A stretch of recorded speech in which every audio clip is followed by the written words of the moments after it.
All right, so let's dive into something that's been all over the news lately. Yeah. Hunter Biden.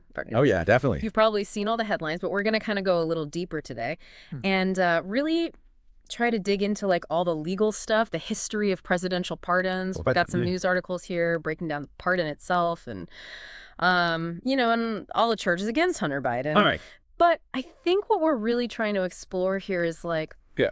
what kind of power is that play here and Yeah. what could this mean, going forward? I think what's so interesting about this whole case is that it brings in like the law politics family. It's all right there Oh, for sure. under this idea of like presidential power, Yeah. you know? It's a lot. It's a Right. lot. And I think it all starts with like Okay. understanding what Hunter Biden was even accused of. Right. So he was facing two main charges. The first was illegal gun possession while being a drug user. And that was a charge that could have put him away for a long time, up to 25 years. Wow. The second charge was tax evasion. And that could have been another 17 years on top of that. Oh, wow. Yeah. So like Right. some serious consequences potentially. Huge. Yeah. Yeah. The stakes were very high. Yeah. It sounds like it. Yeah. And it's worth noting that, that first charge, that gun charge, very serious. But the details are kind of important here. Okay. Sources say that he had the gun for a really short period of time, only 11 days, and never even fired it. Huh. So That's interesting. It adds like another layer to this whole thing, right? totally, it adds a lot more context to the charges, Yeah. you know. Yeah. And then, of course, we have the presidential pardon from his father, President Biden, Right. a full and unconditional pardon, covering any potential offenses from 2014 all the way to 2024. Wow. That's Yeah. a big decision. Huge. Like, what does that even mean? Like, legally speaking, does that just wipe everything clean? That's a good question, and a lot of people have that question. Okay. So, pardon. It grants forgiveness for federal offenses. So it basically gets rid of the penalties tied to a conviction. Okay. But it doesn't erase the fact that the conviction happened. It stays on the record. So it's more like getting out of the consequences, but Yeah. not like a complete do-over? Exactly, yeah. That's a good way to put it. Okay. And this is where we see this big split in public opinion. You have supporters of the pardon who say that the charges against Hunter were politically motivated from the start, and that the pardon was like this necessary thing to fix an injustice. But I'm guessing the critics see it a little differently. Very differently. Okay. Critics are saying that pardoning your own family member, especially in this situation, really undermines the idea of equal justice under the law. They see it as like this dangerous precedent that could erode public trust in the system. Yeah. And they're worried that it could be seen as the president using his power to shield his family from consequences that everyone else would have to face. Yeah, that brings up some like interesting questions about, conflicts of interest when the president pardons someone that they're, close to. Yeah. I mean, are there other examples of pardons that have caused similar controversies? Oh, absolutely. Presidential pardons have a long and often controversial history in the U.S. Oh. If we go back, we can see that a lot of presidents have gotten backlash for issuing pardons that people saw as helping their allies or, serving their own political interests.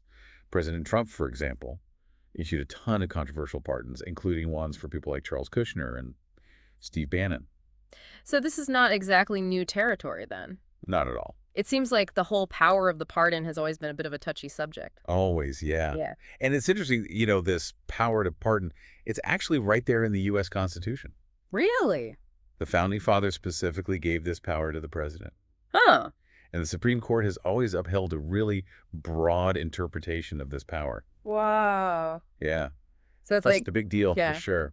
Yeah, it's wild how something like that, right in the Constitution Right. can cause so much like debate and controversy. Yeah, for sure. It really like makes you think about how we balance justice and mercy and, all that potential for conflicts of interest. Yeah, absolutely. And the Hunter Biden pardon like really brings all of that to the surface, right? Yeah, it really Yeah. it makes us think about not just like the specifics of this case, but like the bigger picture, you know? Like the implications going forward. Exactly. This isn't just about one guy and one pardon. Right. It's about like setting a precedent and how this power could be used by future presidents. Exactly. And if we think about the long-term consequences here, one concern is that, Could this embolden other presidents to use this power to protect their families or people they know, even when the public thinks it's wrong? Yeah, it makes you wonder if there should be clearer guidelines or like limits on this whole pardon power, Yep. especially when it comes to like family members. That's a really big question that legal experts and lawmakers are wrestling with right now. Yeah. The pardon power as it stands is pretty much unchecked.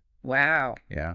And this case has really kicked off a conversation about whether that needs to change, Okay. whether there should be more transparency and accountability. Right. Yeah. It's almost like we're watching this like stress test of the pardon power, Yeah. like pushing it to its limits, Right. and making us face some uncomfortable truths about our system. It is. And the fact that we're having these conversations is a good thing. Right. It shows that people are engaged and they're willing to look closely at how we're governed. Yeah, I think it's super important for all of us to really think about these questions. Yeah. You know, this whole deep dive is about giving you the context and the history to help you form your own opinions. Exactly. So let's turn to you, our listener, for a minute. Yeah. What are your thoughts on this whole Hunter Biden pardon? Right? Does it make sense to you in terms of like justice and accountability? Mhm. What stands out to you the most about this case? It's really valuable to consider all the different sides of this issue and think about what we value when we're judging the actions of people in power. Is it about strictly following the law? Is it about compassion and giving people second chances? Or is it about finding some kind of balance between those things? And how do we deal with those conflicts of interest when someone in power makes a decision that affects the people they're close to? Right. This case really shows that tension between personal relationships and upholding the law. It does, and it highlights how important it is to have these open and honest conversations about these tough issues, even when they're difficult, Yeah. because they're essential for a healthy democracy. This case has really touched on something, hasn't it? Yeah, it's brought up some really sensitive issues. Yeah, forcing us to think about like power justice, holding people in charge accountable. Definitely, and it's also making us examine our own ideas about, like, fairness and forgiveness. Like, when do we Yeah. show leniency, Yeah. and when do we got to stick to the rules? Those are questions that every society has to deal with. Yeah. And it feels like this whole case, with Yeah. all its twists and turns, Yeah. has really become like a lightning rod for all these bigger discussions. Totally, and that's why it's so important to understand the history of presidential pardons. Okay. Like, if we look back at past examples, we can see how this power has been used Mm-hmm. and maybe get some clues about what might happen in the future. So as we wrap up this deep dive, Yeah. let's look ahead for a second. Okay.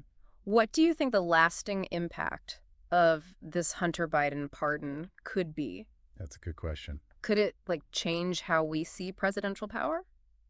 It's hard to say for sure, Yeah. but this whole thing has definitely sparked a national conversation about the pardon power, Right. like how far it goes and where the limits are. Right. And, it'll probably come up again in future debates about presidential authority and conflicts of interest. It's like we threw a rock in a pond Yeah. and the ripples are still going out. Yep. We can't see the full impact yet, but we know it's going to be big. Totally. And that's what's so interesting about this case. It's not just about the legal stuff, but the broader, like, social and political consequences that will play out over time. So to our listener, Yeah. we'll leave you with this. Okay. Think about the big picture. Mm-hmm. How could this pardon affect future discussions about accountability and justice and the balance of power in America? That's a big one. Yeah. Could this be a turning point in how we see and judge the actions of our leaders? It could be. Keep those questions in mind as you keep up with this story and talk about it with others. And remember, this deep dive is just the beginning. Right. Keep exploring, keep asking questions, and keep forming your own opinions. That's what makes for an engaged citizenry. Well said. Thank you. Thanks for joining us on this deep dive. Yeah, it was a good one. We'll see you next time for another look into a complex issue. Sounds good.